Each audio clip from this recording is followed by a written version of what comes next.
短时间内，他们有办法处理它，那这种成长。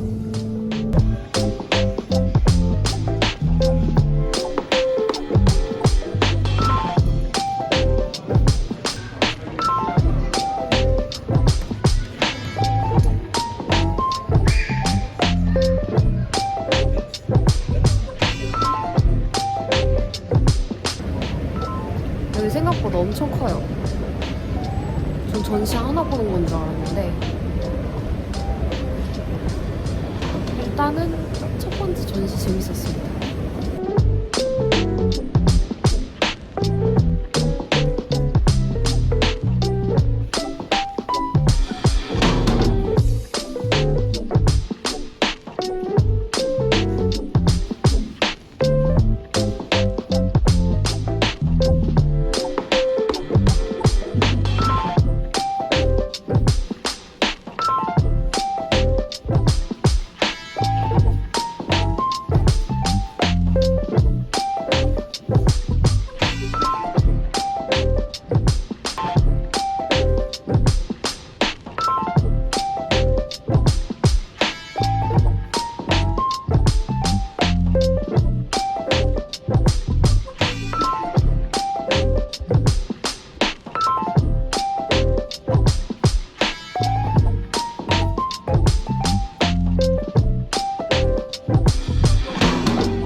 아까 너무 감격스러운 소식을 듣고 제가 카페에서 막 소리 지르고 싶었는데 네, 참았습니다. 제가 이제 오토바이 타고 집에 돌아오는 길에 날씨가 너무 춥더라고요. 그런데 이 추운 날씨에도 각자의 자리를 지켜주셔서 너무 감사하다는 말씀 드리고 싶습니다. 저도 멀리서 계속 소식 지켜보고 있었는데요. 사실 이 일이 딱 발생하고 나서부터 제가 좀 많이 지쳐 있었어요. 내가 서 있는 자리에서 할 수 있는 게 없나라는 생각이 들면서 무력감을 느꼈던 것 같아요. 그런데 이 한 명 한 명이 모여서 몇만이 되고 몇십만이 되고 나니까 보니까 결국엔 이런 일도 이루어지는구나라는 생각이 들어서 오늘에서야 좀 안심하고 용기를 많이 얻었던 것 같아요. 뭐 아직 갈 길이 멀긴 하지만 그래도 결국 바꾸어 가리라고 믿습니다.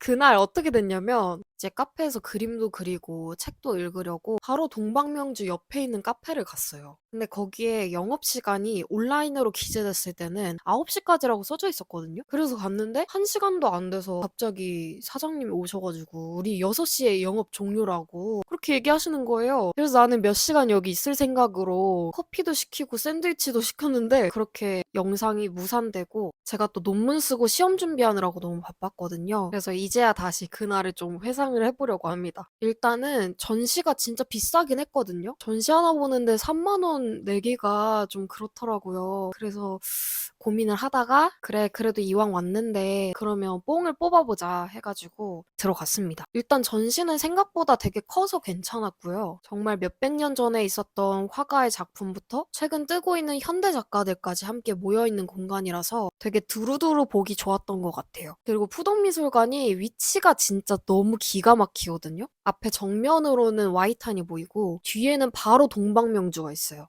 위에 옥상에 올라가서 본 전경이 너무 예뻐가지고 그것만 보고자 왔어도 그래 3만 원 정도면 괜찮다. 이런 생각을 했습니다. 제가 미술관 가서 오랜만에 좀 미술 작품들을 보다 보니까 제가 미술을 좋아했을 때가 생각이 좀 났어요. 제가 예전에는 따로 그림 노트를 만들 정도로 그리는 걸 참 좋아했던 것 같은데 그 수단이 글이 되면서부터 좀 안 그리게 된 것 같기도 하고 이게 그림은 너무 선명하게 드러나잖아요. 내가 잘 그리는지 못 그리는지가 예를 들어 사물이나 풍경이 눈앞에 있을 때 이걸 잘 그리고 싶은 마음과 비루한 내 손에서 느껴지는 차이가 너무 컸던 것 같아요. 그래서 그걸 보는 일이 좀 부끄럽고 두렵게 느껴지기 시작하면서 손을 좀 뗐던 것 같거든요. 그러면서 이제 윌리엄 터너 그림 앞에서 예전에 내가 어느 정도로 그림을 그렸는지 한번 돌아보면서 저도 그 앞에서 조금 스케치를 해봤고 그러면서 다시금 그 미술에 대한 의욕이 조금 생긴 것 같더라고요. 그래서 일단 집에 가서 낭만주의 미술에 대해서 좀 찾아봤고 요 며칠 동안은 그림 에세이를 좀 읽어봤어요. 미술관 속 낭만주의를 밀리의 서재에서 읽었어요. 세계 곳곳에 미술관에 남아있는 낭만주의 화가들의 작품을 한데 모아놓은 책인데 그 낭만주의가 어떤 느낌의 작품인지를 한눈에 좀 볼 수 있거든요. 근데 제가 사실 윌리엄 터너를 전시를 통해서 처음 알게 된 화가인데 윌리엄 터너 작품이 엄청 많더라고요. 이런 작품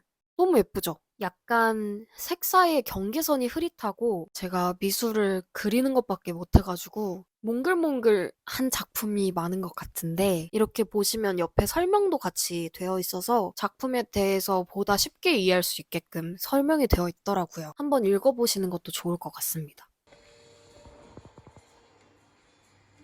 그리고 제가 요 며칠 동안 읽었다고 말씀드린 책은 이기주 작가님의 그리다가 뭉클입니다. 이분은 사실 유튜브로 훨씬 더 유명하시죠. 저도 한창 그림 관련해서 쇼츠가 떴을 때 좀 챙겨보던 분이었는데 리디에서 그림 관련된 책이 있나 이렇게 찾아보다가 이 책을 발견을 했습니다. 그리고 마침 얼마 전에 저희 채널에 와주시기도 해가지고 그래서 겸사겸사 같이 읽어봤습니다. 제가 예전에 뭐 그림 작가님들의 책을 봤을 때는 대부분 그림에 대한 설명이나 자신만의 그리는 철학 정도가 담겨 있었던 것 같은데 이 책은 그림 에세이라기보다는 에세이에 예쁜 그림들이 삽입되어 있는 느낌을 받았어요. 그건 그만큼 제 생각보다 좋았다는 뜻이고요. 그리고 주로 그리시는 동네가 좀 정해져 있는 느낌인데 제가 또 한국에서 살고 있는 집이 서울숲 근처다 보니까 알고 있는 동네가 나와가지고 되게 정겹기도 했고 여러모로 저한테는 읽으면서 엄청 힐링했던 책이었어요. 그리고 작가님이 삶을 대하시는 태도가 되게 해학적이라고 해야 되나요? 이 작가의 말에서 굉장히 인상 깊었던 구절이 있어요. 그림과 글은 마음을 부지런히 쓰는 일이다. 그래서 정신건강에 딱 좋은 운동법이라고 생각했다. 무언가를 그리려면 마음이 움직여야 하고 글을 쓰기 위해 의미를 찾게 되면서 마음을 뒤적거려 하기 때문이다. 육체의 건강만큼 정신건강도 잘 챙기려면 더 그리고 더 쓰는 쪽을 택하는 것이 좋겠다고 생각한 이유이기도 하다. 그림이나 글이나 무용한 것이 아니라 어쩌면 꽤나 유용한 지혜일지도 모른다. 내가 하던 행위들이 내 정신수양에 엄청나게 큰 일조를 하고 있었구나. 그런 생각이 들더라고요. 내 천성은 조금 예민하지만 그 예민함을 잘 다스리기 위해서 하던 행동들이 결국에 지금의 나를 만들었다는 생각을 하게 되고, 그래서 예술하는 모든 이들의 마음속에는 일정한 양의 불안 같은 게 있는 것 같아요. 그래서 글을 읽으면서 나의 의중을 좀 파악했다 할까요? 예술하는 스스로가 조금 멋있기도 했던 것 같습니다. 또 하나 좋은 구절이 있었는데요. 어쩌면 세상은 삐삐 시대에서 멈췄어야 했다. 적당히 느린 속도에 낭만이 있었기 때문이다. 기꺼이 기다림을 감수한다거나 정보를 얻기 위해 발품을 파는 정도는 그때는 일상적인 낭만이었다. 지금은 너무 빠른 세상이다. 손안에 스마트폰 하나면 세상 돌아가는 걸 한눈에 알 수 있어서 낭만이 자랄 틈이 없다. 머리에 넣어야 할 정보의 양이 무한히 많아서 그 사이를 비집고 낭만이 자리 잡기란 여간 쉽지 않다. 어쩌면 이 세 사람이 누렸을 적당히 느려 아름다웠던 낭만의 시대는 다시는 오지 않을 것 같은 생각에 서글프기까지 하다. 그나마 나에게서 발견한 낭만이 그림 그리기다. 먹고 사는데 아무 도움이 안 되는 그림을 그리지만 이게 낭만인 걸 어쩌냐며 두 팔 벌려 으쓱댄다. 굳이 먼 길을 찾아가 그림 하나 그리고 오는 비효율의 극치를 보여주지만 이게 낭만이라며 시대의 낭만쟁이를 자처한다. 저는 이거 요즘에 너무 공감하거든요. 제가 어떤 생각을 비집고 들어올 틈이 없어요, 요즘에. 휴대폰이 없을 때는 시간의 틈을 엄청 여유 있게 썼던 것 같은데 요즘은 그냥 남는 시간 유튜브 보랴, 넷플릭스 보랴. 그러니까 컨텐츠가 너무 많으니까 오히려 하나에 집중을 잘 못하고 여유를 찾기도 좀 어려운 때가 된 것 같아요. 저는 여유가 없을 때 취미들을 잃어버리거든요. 그러니까 내 마음이 좀 여유 있다고 느낄 때는 책도 읽고 다른 취미 생활도 하고 이렇게 해도 마음이 넓어지는 시기인데 요즘처럼 마음에 여유가 없을 때는 책도 잘 안 읽히고 영화도 시간을 내서 봐야 될 것 같고 여유롭게 뭔가를 하는 것 자체에 대해서 좀 부담을 느끼는 것 같아요. 그래서 작가님은 그림이라고 말씀하셨지만 저한테는 글쓰기랑 CD로 음악을 듣는 거거든요. 그걸 요즘 제일 못하고 있는 것 같은 거예요. 나의 낭만이 버려지고 있지 않나. 내가 너무 삶에 집중하느라 낭만 찾는 데 시간을 투자하는 것 자체를 낭비라고 생각하진 않나. 그런 생각이 문득 들더라고요. 그래서 빨리 나의 낭만을 되돌려 놔야겠다. 지금은 그런 마음으로 가득한 것 같아요. 그리고 중간중간에 작가님 그림이 진짜 예뻐요. 그래서 그림 보는 재미도 있으니까 한번 읽어보시면 좋을 것 같아요. 저번 주말에는 이렇게 미술관에 가서 작품 구경도 해보고 이번 주는 관련 책들도 여러 찾아보면서 그림에 대해 조금이나마 이해하는 시간을 가진 것 같은데요. 예전에는 한국에서도 전시 진짜 많이 찾아다닌 것 같은데 요즘에는 맨날 카페 돌아다니느라 그럴 시간이 없었던 것 같아요. 그래서 이번 기회에 좀 한국에 돌아가서도 그리고 중국에서도 계속 크고 작은 전시회 돌아다니는 시간을 좀 가져보면 좋지 않을까 그렇게 생각을 했습니다. 앞에 전시회 간 걸 브이로그처럼 좀 찍어봤는데 괜찮으셨다면 일상 컨텐츠도 좀 찍어보도록 하겠습니다. 오늘도 끝까지 영상 봐주셔서 정말 감사하고요. 다음에 또 재밌는 컨텐츠로 돌아오도록 하겠습니다. 안녕!